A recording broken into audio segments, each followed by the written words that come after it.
'Twas the night before Christmas, when all through the house not a creature was stirring, not even a mouse.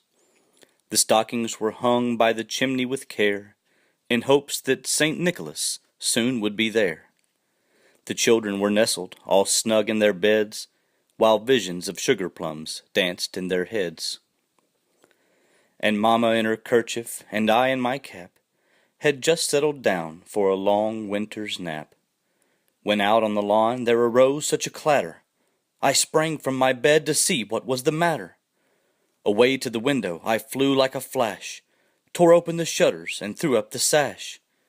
The moon on the breast of the new fallen snow gave the luster of midday to objects below, when what to my wondering eye should appear but a miniature sleigh and 8 tiny reindeer, with a little old driver so lively and quick, I knew in a moment it must be Saint Nick.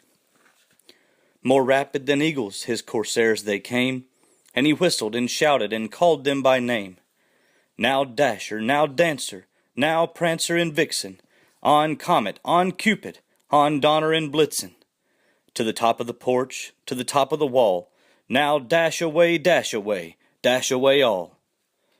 As dry leaves that before the wild hurricane fly, when they met with an obstacle mount to the sky, so up to the housetop the corsairs they flew, with a sleigh full of toys, and St. Nicholas too.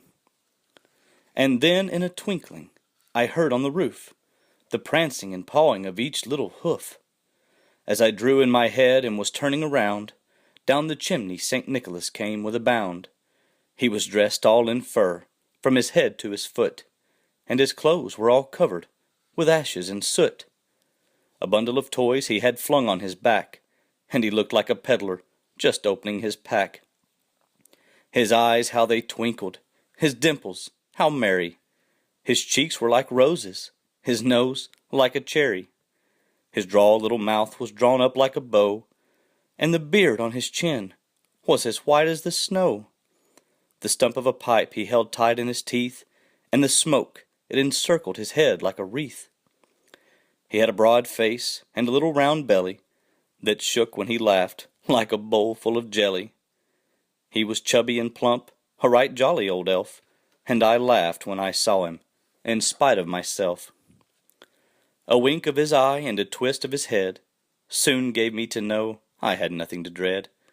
He spoke not a word, but went straight to his work, and filled all the stockings, then turned with a jerk, and laying his finger aside of his nose, and giving a nod, up the chimney he rose. He sprang to his sleigh, to his team gave a whistle, and away they all flew, like the down of a thistle. But I heard him exclaim, ere he drove out of sight, Merry Christmas to all, and to all a good night.